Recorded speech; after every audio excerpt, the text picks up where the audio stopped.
Legal experts argue that Canadian immigration authorities are denying too many refugee and resident applications from former Iranian conscripts who were arbitrarily assigned to the Islamic Revolutionary Guard Corps, the IRGC.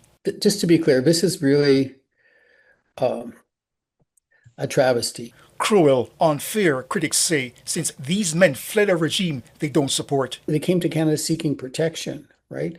And to be told that, no, we don't want you because you were forced to join the organization, it's devastating. Many of those affected families who live in Montreal took part in a protest in Toronto Tuesday, asking the Canadian government to change course.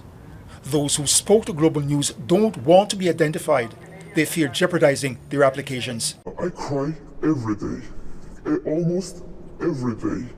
I have an anger. I'm very devastated. They point out that for men in Iran, serving in the military is compulsory. In Iran, if you want to work, if you want to obtain a passport, minimum rights, you have to go conscription. And that refusal could lead to imprisonment. There is a serious risk that they would be subjected to torture and inhumane treatment. Furthermore, according to the applicants, these conscripts were not frontline soldiers and were assigned menial tasks. The Government of Canada listed the IRGC as a terrorist entity in 2024.